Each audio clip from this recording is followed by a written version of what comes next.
How's it going? Chuck Holton here, and I am up in the mountains of Panama on the road that goes to Bocas del Toro. So it's on the, oh gosh, let's see.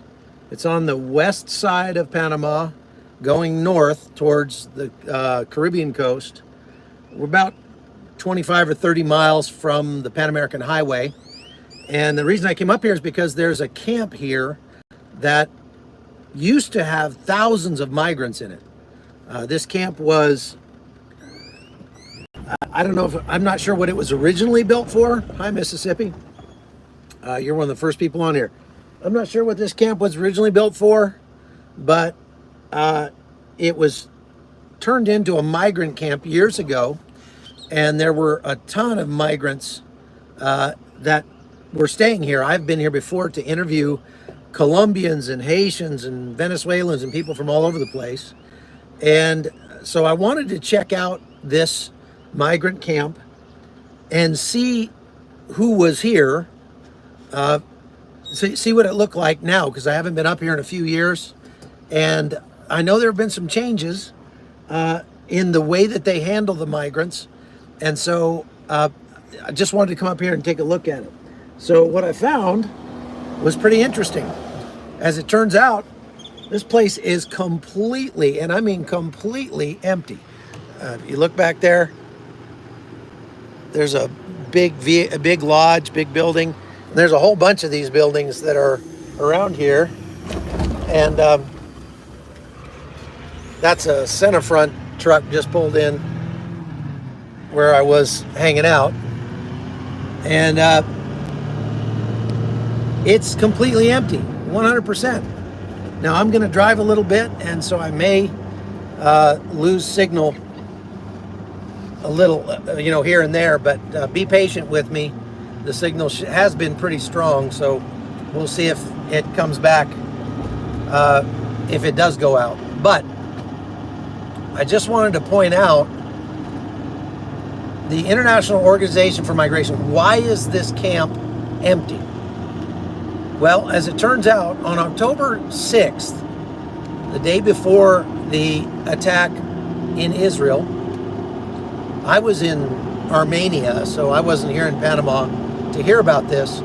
But on October 6th, there was an agreement made between the president of Panama and the president of Costa Rica. I may just stop here to make sure that I get a good signal. I'm going to back up. There's a little restaurant over here. I'll back up and stay at that restaurant. There was an agreement made between the two presidents of Panama and Costa Rica on October 6th. And this agreement was to speed the transfer of migrants, to make it much faster for them to go from the Darien Gap up to the United States. Now, why would they do that? Well, it was costing Panama probably $9 or $10 million a month to house and feed and care for all these migrants. It was costing them so much money, and they just couldn't afford it. They couldn't afford to keep doing it. So they decided, they talked to Costa Rica. They used to have a program that was called controlled flow. And, excuse me, bear with me here. I'm going to get out and go over here. Is a real nice view. There's a bus here.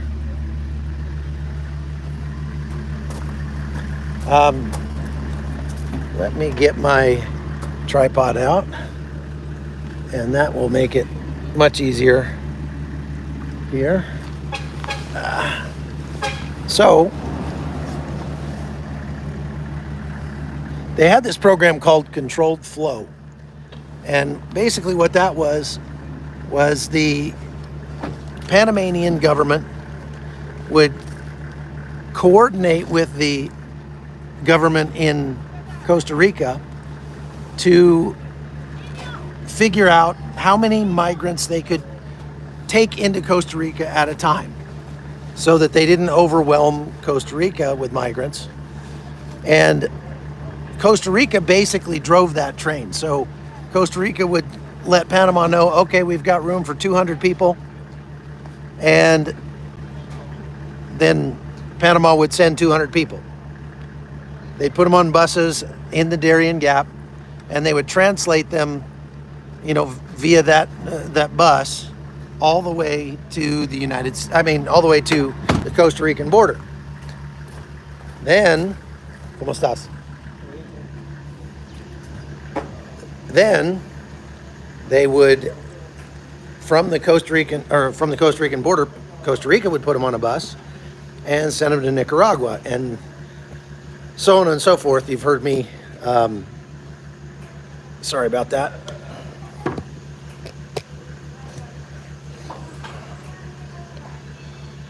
They're trying to lock this up here. So that process was controlled by Costa Rica. The problem with it is that it made Panama, it was very costly for Panama, because Panama couldn't afford to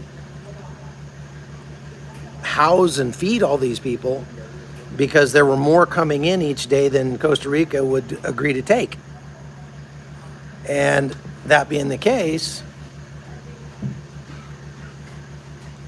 okay. So that being the case, Panama was having to foot the bill for all these migrants that were coming through. And again, very costly. It was millions of dollars a month that Panama just couldn't afford. And it got so bad, even with help from the United States, the U.S. was helping to pay for some of the, the migrants and stuff.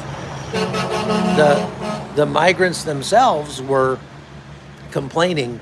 I remember interviewing some of the migrants down in the Darien, and they were saying, they don't even give us hot showers and pillows here. And I'm like, well, you entered the country illegally. They should give you a jail cell, is what they should give you. So, you shouldn't expect pillows. I'd be happy they're not putting you in prison. So eventually it just got to be too much. And the International Organization for Migration, IOM,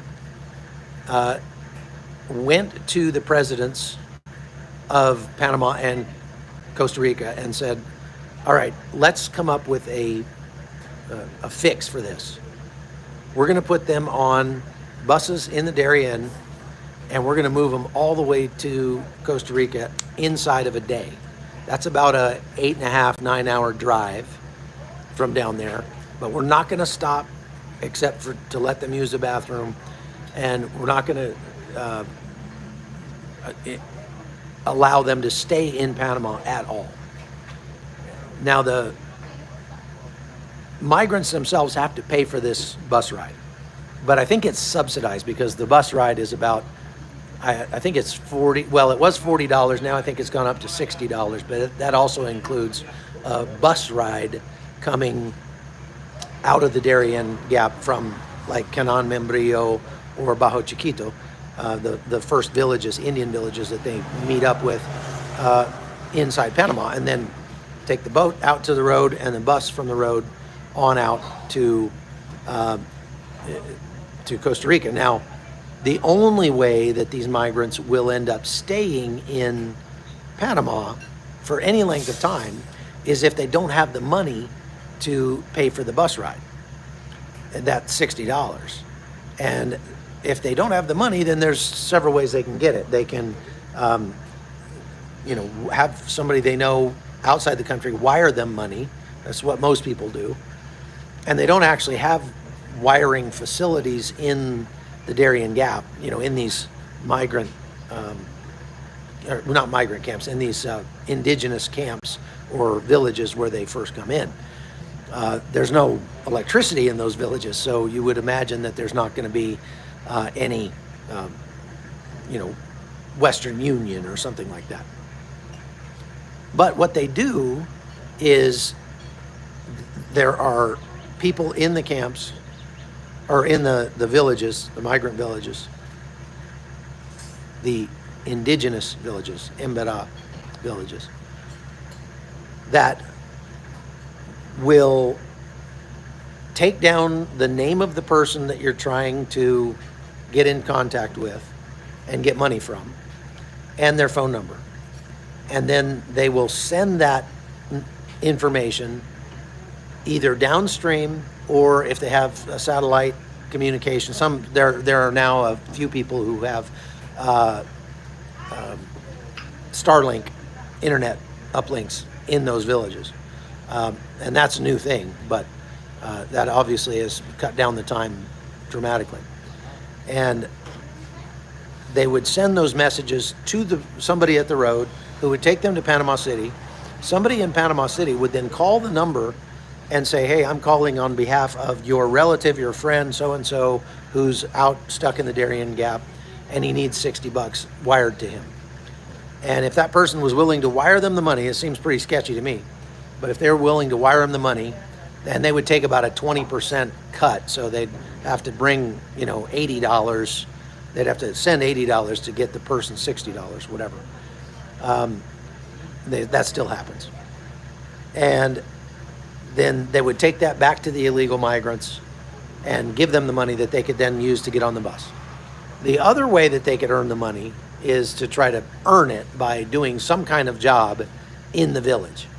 Now, there's not a lot of work for migrants in the village, and there's literally, thousands of migrants every day coming in. And so it's just a cesspool of graft and fraud and corruption and prostitution and whatever. There were some people we saw who were making money, some young guys who were making money like hauling lumber, something like that. But, most of the people had to get money sent to them by somebody they knew.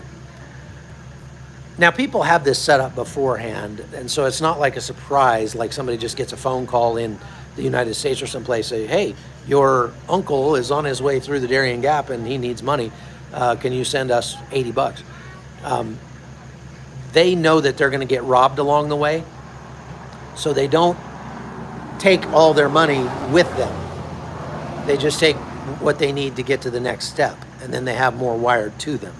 So those relatives or friends are probably expecting the phone call that they're going to need more money in there, but that's the way it goes. Anyway, so once they pay for their $60 bus ride, they go immediately from one end of the country down in the Darien Gap to the other end of the country on the Costa Rican border, which is, I'm very close to there now.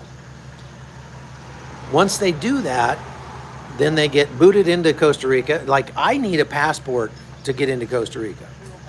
But there's another lane at the border crossing where the migrants just walk right through. And some of our people, Michael Jan and some of the people that have gone with him, they've actually done it with the migrants, just walk through with the migrants like you're like nothing.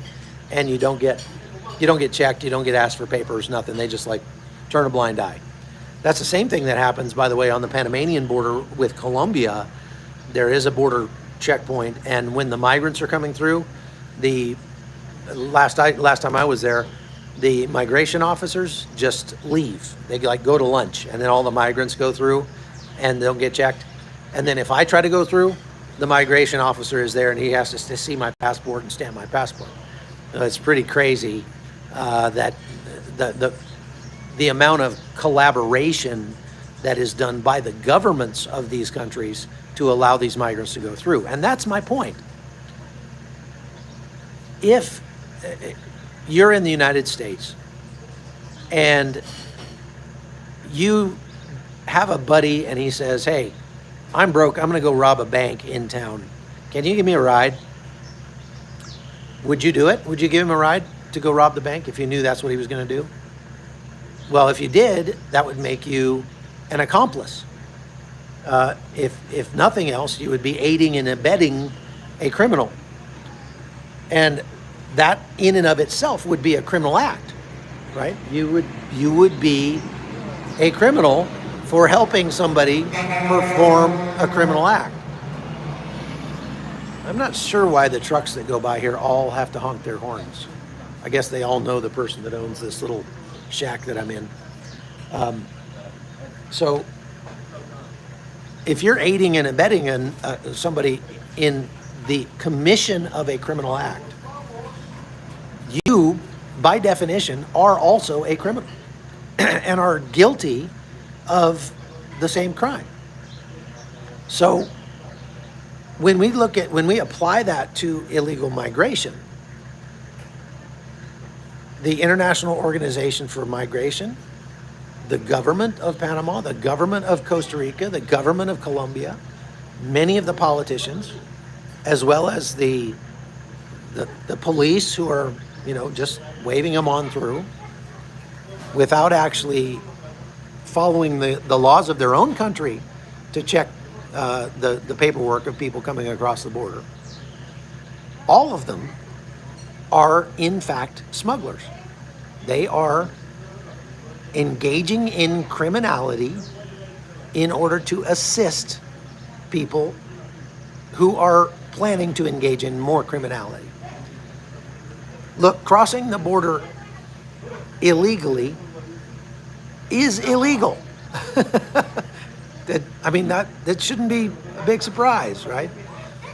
And if you know that these people that you pick up along the side of the road, if you stop, there's people walking along the road, and you stop and say, "Hey, what's going on? Do you need a ride or something?" And they say, "Oh yeah, we're going to go and we're going to hop the fence into the United States." And you go, "Oh, what, you don't have a passport?" "No, we don't have passports. We're just going to jump the fence and go into the U.S." And you pick them up and give them a ride to the border, you are an accomplice. Now, why is it then that the governments who are assisting these people and the NGOs who are paying for this, why is it that they are not considered accomplices when it comes to helping these migrants get to the United States?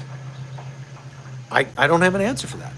I even asked ChatGPT, and ChatGPT said, well, it depends on the jurisdiction, and it depends on, multiple legal factors and what the laws are in the country. But the bottom line is the people, these governments are arranging for this to happen. Now, this agreement that took place on October 7th between the president of Panama and the president of Costa Rica stated that they would set aside 200 buses a day. 200 buses a day. Now, if each bus carries 50 people, I don't know, that's probably about right, probably about 50 people, then that means that's what, 10,000, could be as many as 10,000 people. 200 my English, my math is not very good. Hey, thank you, Rich. 200 a day, 200 buses of 50 people each per day to come from the Darien Gap all the way to Costa Rica and drop them off. Costa Rica, of course, finds itself in the same situation as Panama. They don't want these people, so they put them on buses, and they do the same thing. They take them all the way to Nicaragua. And in that way, they are making it faster, easier, cheaper, and safer for these migrants to get to the United States. That makes these governments smugglers. There's no two ways about it. These are the cartels. These are the smugglers. And they're all in cahoots. They're all working together to assist this. And actually, the agreement between the government of Panama, the president of Panama, and the president of Costa Rica to come up with these 200 buses a day and let them just go as fast as they can through Panama, that agreement was drafted by the International Organization for Migration. Hola, mami. ¿Hay sopa? Sí, sancocho. Oh, por favor. Ok, sí, excelente, gracias. Sí, ok.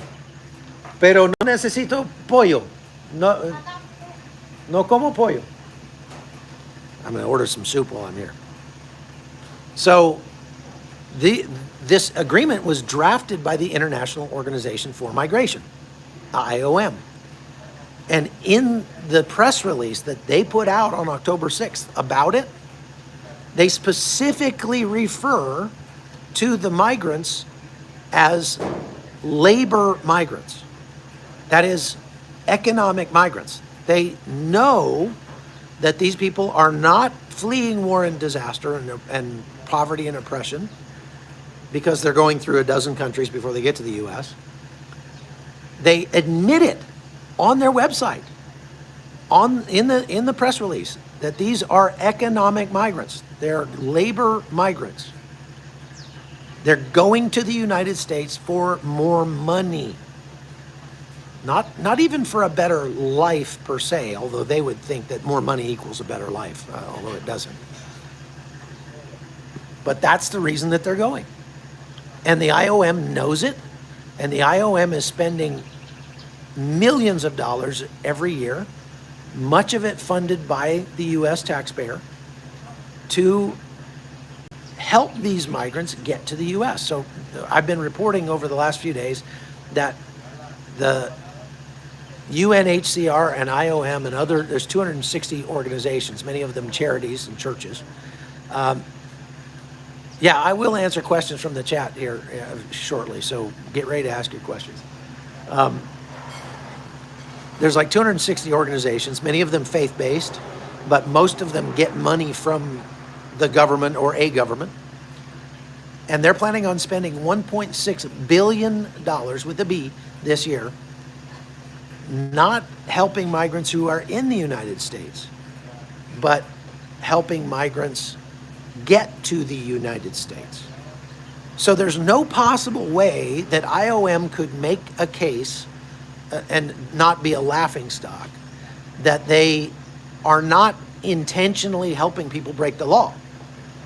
They're not aiding and abetting known criminals. What they're saying is, we just don't think that's a good law. So we think that people ought to be able to come to the United States and steal from the American taxpayer. And let me explain to you why I think that's a very bad thing for the migrants themselves. Because when you start to train a group of people that as long as there's somebody out there that has more than you do, it's okay for you to take their stuff. You are corrupting the morals and the ethics of that person. And if you're corrupting the morals of that person, then you're doing them an injustice. And that's exactly what the IOM is doing. They're saying, well, yeah, it might be illegal for you to cross the border, without any paperwork or anything, but it's okay because those people in the United States, they have more than you. And you deserve it. You deserve it. You deserve to have everything they do. That kind of thinking is dangerous, is destructive, and is communist, but I repeat myself. So, what do you think about this? Hey, little pooch. Cute little dog. What do you think about this? Let me turn this camera around so you can see the beautiful view here. This is looking toward the Costa Rican border. And you could probably see the Costa Rican border from where I am. I'm pretty close. Probably the other side of those mountains, actually, over there.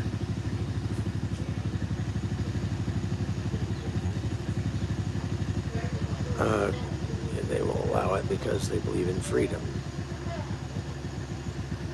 Okay, somebody asked me about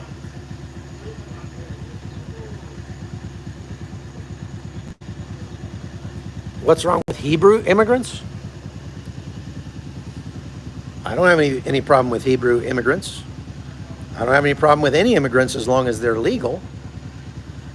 I myself am hoping that my daughter-in-law from Armenia can become a U.S. citizen someday, perhaps, or at least a resident, so she could live in the United States if she wanted to. But that's, I don't have any problem with that. I just have a problem with people breaking the law. I have a problem with people stealing. Seeking asylum is legal. Of course it is. Passing through a dozen safe countries where you could easily seek asylum in order to go to the United States means that you're not an asylum seeker. You're an economic migrant. And if you're an economic migrant, then asylum has nothing to do with it. If you're fleeing Cuba because the government of Cuba is oppressing you, you've got to go through probably Guyana, Brazil, Colombia, Panama, Costa Rica, Nicaragua, Honduras, Guatemala, Mexico before you get to the United States. Any of those countries, you could claim asylum, and by law, you're supposed to claim asylum in the first country that's safe that you come to. Guyana's safe.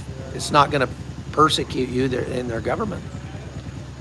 So other than Mexicans who are being persecuted by their government and come to the United States, exactly zero of the migrants who arrive via our southern border are valid asylum seekers.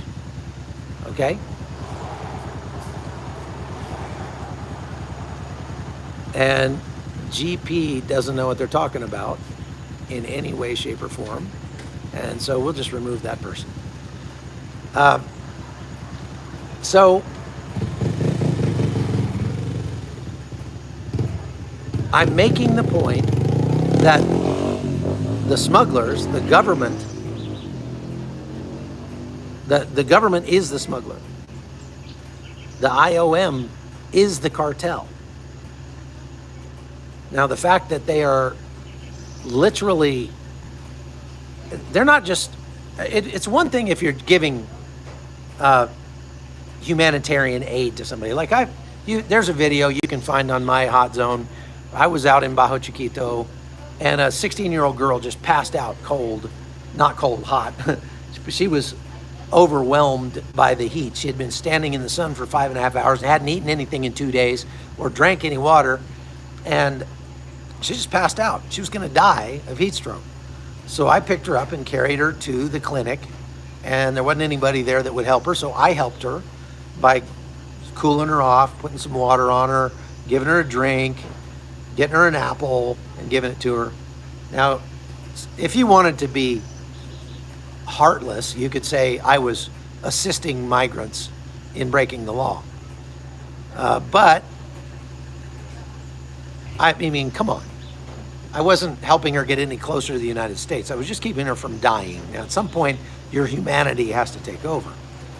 But you also need to be wise in the actions that you take if you're going to assist these people, if you're going to bring them lots of humanitarian aid, if you're going to transport them, if you're going to give them, the ability to come, if you're going to give them money, which then they can use for food and lodging and everything else, then you are actually hurting people in order to help people. You're hurting American citizens in order to help migrants. And that's wrong. It's nowhere considered right to damage one group of people in order to assist another group of people when that first group of people is not a belligerent, they're not a combatant, they're innocents. How can we convince our government that we really need border control effectively? Well, you're going to have to vote for people who will do something about the border. Make us think about it. That's what you're going to have to do. Chuck, do you think the end of the USA, this is the end of the USA? Do you think eventually states will secede and become their own countries? I don't like making predictions because there are far too many things in, that can change the course of history that we can't plan for.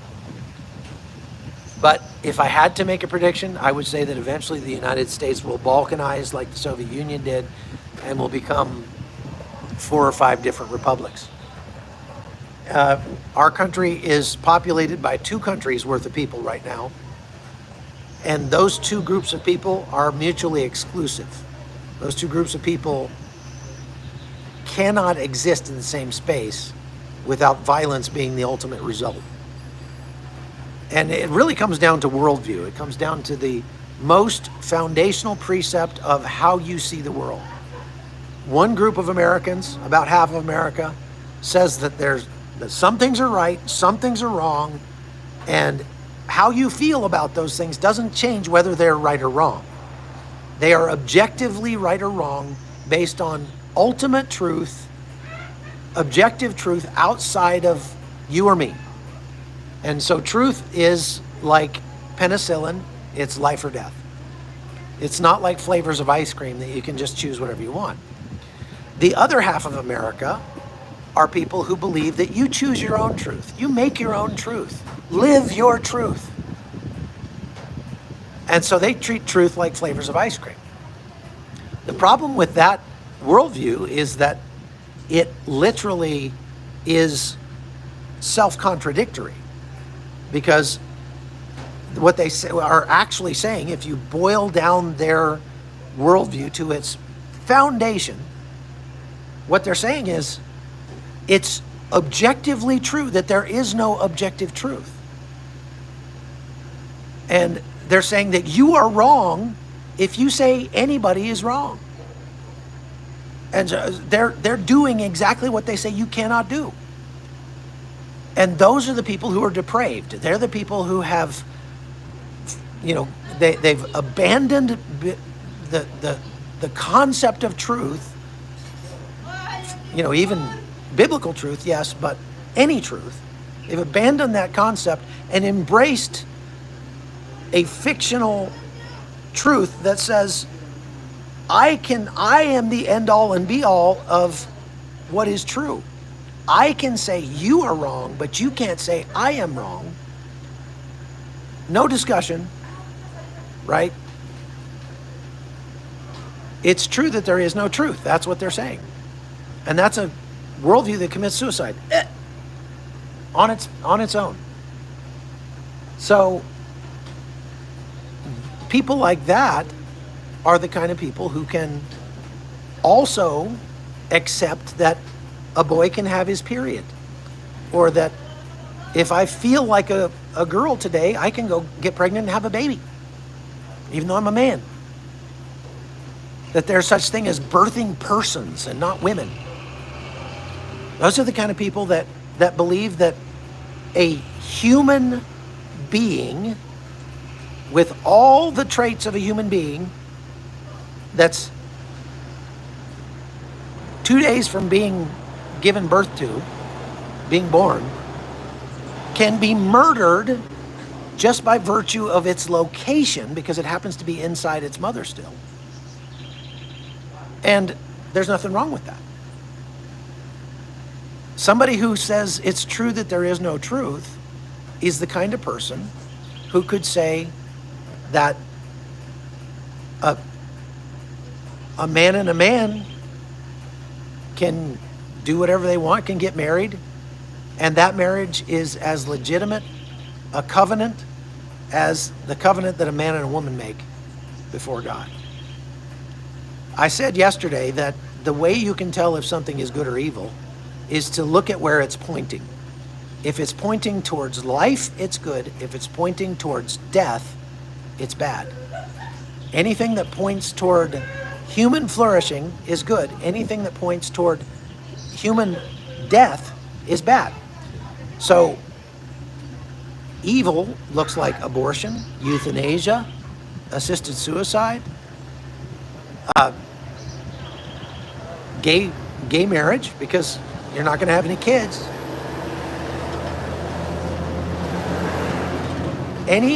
Anything like that. I mean, even the environmentalist movement only points toward death. we have to reduce the population of the planet by about 7.5 billion people in order for the rest of us to survive. Well, it would be great if all the people who believe that way were to volunteer to take the first step and go jump off a cliff somewhere, and then those of us who have a reasonable worldview could get on with life. Yeah, hit that like button, folks. 400 people watching, only 198 likes, so please do. It does help YouTube show this to a lot more people if a lot more people like it. So I'm gonna again show you this view because it just is so beautiful. Look at this. I'm way up in the mountains of Panama. I am in a place called Gualaca. And actually, if you look right over there, oh, my finger makes the camera focus on my finger. But if you look over there, those buildings over there, those red roofs, are the are part of the migrant camp that used to exist here up until recently, and it had thousands of people in it waiting for permission to cross the border into Costa Rica. The reason they put them way up here is because they're too far to walk to the border with Costa Rica from here. And although sometimes they would try, sometimes they would get so mad that they were being stuck here for months that they would just break out of the gates and start walking towards Costa Rica. But it's about, it'd take a couple of days probably walking to get to Costa Rica from here. So, just a second, I'm gonna check on my sancocho. You guys keep watching, hang on, I'll be right back.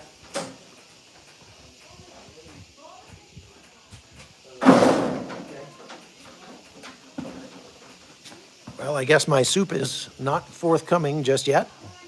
All right, anybody else got some questions? Anybody have questions that they want to have covered here?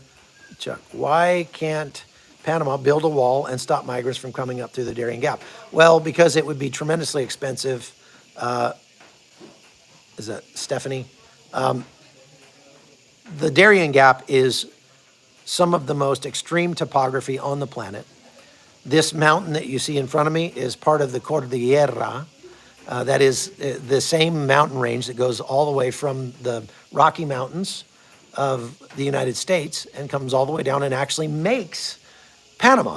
Panama wouldn't exist if it wasn't for this mountain range here. And this mountain range goes east to west along the entire length of Panama from Colombia to Costa Rica. And the migrants have to cross several mountains like this to get across the Isthmus of Panama. And we're not talking about desert. We're not talking about the United States where it would be, possible to build along most of the border. Here, Panama is a very small country. They don't have a lot of money, so they wouldn't be able to afford it. And it wouldn't even be possible because there's literally a swamp the size of Delaware in the Darien Gap. And even if they built a wall, there would not be the manpower there to watch it. It is absolutely deadly, that jungle. It's malevolent. Everything in that jungle wants to kill you. And so making border police stand out there along that wall to keep watch on it, to keep people from jumping over it or cutting it down, would be a fool's errand. So it's just not possible. I mean, they haven't even been able to build a road through there, much less put a wall up. What's your opinion about the UK? Do you miss Queen Elizabeth? I don't know, never knew Queen Elizabeth, but I'll be honest with you about my feelings about the UK. I mean, nice of me to warn you, I'm going to be honest here, right? The UK strikes me as not a free country. And so for that reason, it's not my favorite place. The people are super nice. The food, The weather, It's got some very beautiful places and some great history and things like that. But you are not a free people. And part of the reason you're not a free people is because of the National Health Service that gives you your health care. I've heard a lot of people in England who have said, we have free healthcare here. And I said, no, you don't. You don't have free healthcare. Somebody has to pay for it. And if somebody has to pay for it, that somebody is probably you. You're just paying for it in your taxes. And so you pay more in taxes to get very mediocre healthcare. I mean, the healthcare in the UK is not great. And because the government has its tentacles into your life via the National Health Service, the government can control almost every area of your life on the grounds that it has a right to make you live safely so that you won't cost the National Health Service more money. So they can, like, the things, the safety things that they have put in place, even down to like little children at recess, is mind-boggling. And it's scary to me. Like I was in England one time, and I was parked outside a elementary school, and the kids came out for recess, and the kids were all wearing like road guard vests, like brightly colored orange, yellow vests, and bike helmets. And even though they were in a fenced play yard where there wasn't a single tree to climb, there was nothing green, nothing with wheels on it, or anything you could have fun with, but they could run around on this thing. They all had to wear helmets, and they all had to wear these little road guard vests so that they could be safe. Ugh, no thank you. I don't want to live like that. I want to live in a place where I'm trusted with my own safety or lack thereof.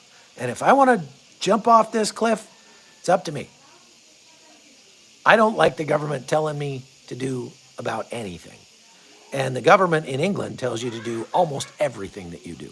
So I don't like that. I've worked for a couple of British companies, and before I can sign the contract with them, in the process, I have to like go through a health and welfare check and have a psychiatrist talk to me and make sure that I understand what I'm getting myself into and how there might be dangers and risks involved, including secondhand smoke and air pollution and post-traumatic stress from maybe seeing a car accident or something that might make me want to jump off a bridge. And so, am I sure I'm okay to do, and it's just like, leave me alone, people. I don't want to live like that. Have I ever been to Zimbabwe or Namibia? No, I have not. The UK NHS will deny care and then also will not let you leave to get health care. Yeah, I just don't want the government to have that kind of control over my life. I interviewed a guy in Cuba one time who's a surgeon in their communist healthcare system. And this was during the Obama administration. And I told him, hey, Barack Obama wants to institute socialized healthcare in the United States. What do you have to say about that? And he said 2 words: you're screwed. That was his advice to me. Remove the warning labels. Yeah, I hate that. Okay. Let's see what else. Is there any safe place to live anymore? Was thinking Costa Rica, but looks like they got issues too. Well, every place has issues. Costa Rica is more of a socialist country than Panama. I like Panama because Panama is not so much a nanny state like many other countries are.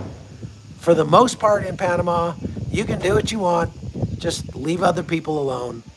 And it's big boy country. So if you throw your kids in the back of your pickup truck and drive down the freeway and your kids fall out and die, you can't sue anybody over it. It's your own stupid fault. My monkeys, we had our monkey out one time, and a lady came over to wanted to see the monkeys. And when she came to see the monkeys, we warned her, like, don't get close to the monkeys. There's some ladies over there having a really good time. I'm not sure why. Chiriquí, this is Chiriquí and the Chiricanos of Panama. This is the kind of like the Texas of Panama up here. And they are, that lady you heard laughing, this is, estos son chiricanas. Las chiricanas ríen muy bellas, sí, muy bellas, sí. It's a, they're the party people of Panama, the Chiricanos. And they actually, just like Texas, they believe that Chiriquí should be its own country. And they even have their own flag. You'll see a lot of people flying the Chiricano flag out here. And so that's Chiriquí for you. But so I had my monkey, and it was in the cage. A lady came over to see us, and we warned her, like, hey, don't get close to monkeys. But she just said, oh, they're so cute. And she walked up and just stuck her hand in the cage, and the monkey bit her. And she was like so shocked that she got bit. We're like, I told you not to get close to the monkey. The monkey bit you. And it wasn't bad, it broke the skin, but it wasn't bad. And, she didn't need a shots or anything. I mean, the monkeys have whatever we have. I mean, they're just like we are. They eat what we eat. They don't interact with other animals. So, they don't have to, they've had all their shots and everything. But anyway, the lady was an American lady, and she was a friend of a friend. And that friend of mine called me after the lady left and went back to the States and said, hey, that lady's actually talking about maybe suing you for your monkey biting her. And I was like, good luck with that, because here in Panama, that stuff doesn't fly. They don't allow ridiculous and frivolous lawsuits. And if you got bit by a monkey, it's your own darn fault. You got too close to the monkey. So that's one of the things I like about Panama is they have the freedom here. And at first, it's a little kind of scary. You're like, wow, I'm operating without a net here. But after a while, it's very liberating, and I really enjoy it. Okay. All right. So any other questions? I've met some people who come to South Africa because they like our orthodontists. That's interesting. Christian lady in UK, have you heard from her? No, I have not. I did hear she was alive, but that's all I've heard from Hatun Tash. And you know what's weird? Every time I mention her name on one of my lives, for some reason, YouTube demonetizes the video. For some reason, the name Hatun Tash just automatically flags the video and it gets demonetized. And so I may have to go back to, usually if I get demonetized, Harleys. Oh, you don't see Harleys very much in Panama. That's interesting. I may have to go back to YouTube and tell them to take a second look at this video if they demonetize me because of that. Yeah, I don't know why. I'm not sure what it is about her that makes, is on YouTube's radar, but it is. Do you think Texas will join the UK to be part of Wales? What? Okay, that wins the prize for the stupidest question I've had today. Okay. Okay. All right, well, I think we're about done. That's the end of the question. Tips on spotting illegals. My church has an ESL program, and I'm wondering who I'm interacting with that's legal. Well, once they're in the United States, it's pretty difficult to spot them. Because there are many people who have already gotten their citizenship or residency. It's more easy to spot them here in Panama because Panama doesn't have a lot of people that aren't Panamanian. It's a pretty homogenous country, even though there's a lot of different colors. And so if you see somebody who is obviously like from India or from Somalia or, from Africa or someplace like that, you can pretty much guess that they're illegals. And they're usually near a bus or in a camp because those are the only two places that the illegals are allowed to go in Panama. Have you heard from, so the lady in Cartagena, how's she doing with her new business? The Olga, the lady that we helped her start a business, is doing very well. I talk to her almost every day. I'm coaching her on running her business, and she's been able to make about $100 every night that she works on the weekends. And that for her is enough that she can work Friday, Saturday, Sunday, and not work the rest of the week, and also help her family. So I don't know where my soup went. That's a good question. I'm going to have to ask on it again. I don't have a spider monkey. I have two white-faced capuchin monkeys who are rescues, both of them orphaned, that were rescued out of the jungle. And I wish that the people who rescued them had not done so because they don't make good pets. And I wish I didn't have them as pets. But we took them on, and I feel committed to them now. And we love them. I mean, they're kind of like having a retarded 2-year-old for the rest of your life in your house because they're just very naughty. They have no impulse control whatsoever. And so they don't make good pets. I would not recommend getting a monkey ever. And I would never have another one. But unfortunately, these ones live to be 40 years old. So I will likely have these for the rest of my life. I had to write them into my will so that we could take care of them after we're gone because they will probably outlive me since they're both fairly young. Hang on a second. I'm going to check on my... ¿Hay sancocho? Okay. Tengo que irme. Tengo prisa. Okay. Ya pedí un sancocho hace 30 minutos. Pero si no lo han hecho, por favor, no lo he hecho porque tengo que ir. Okay. No, sancocho is the Panamanian national dish. And it's one of the reasons why you will never, you'll never see a Panamanian food restaurant outside of Panama. I don't mean to disparage the Panamanian people at all, but their food is not great. Hey, thank you, Rod. Very kind of you. I really appreciate that. You know, have you ever seen a Panamanian restaurant outside of Panama? Didn't think so, because Panamanian food is kind of like British food of Latin America. It's not Mexican at all. It's not spicy at all. They have all the things here that they need to make amazing food, and their national delicacy is chicken soup. That's sancocho, chicken soup. That's the best they can do. It's not bad chicken soup, to be honest. It's fine. But they put a potato in the chicken soup about the size of my fist, and they put a hunk of chicken in there that's unrecognizable. Like it's not a leg, it's not a breast, it's not a thigh. It's somebody put the chicken on the cutting board and took a big chopper and went whack and just whacked a piece of chicken off that doesn't correspond to any piece of chicken that you would normally know, and just throws it in there, bones and sinew and all. And so it's healthy bone broth. But yeah, I'm going more vegan these days as well, believe it or not, Linda. For various reasons, I'm just experimenting with it right now. And actually here in Panama, being vegan is easy. It's great. You can eat almost for free because food just grows on trees. Mangoes and oranges and papaya and passion fruit and all kinds of fruit that you've never heard of and things that'll probably kill you, but people eat anyway. And so it's mangoes, you know, I don't really like mangoes very much, but mangoes are like weeds here. So it's hard to go hungry in Panama.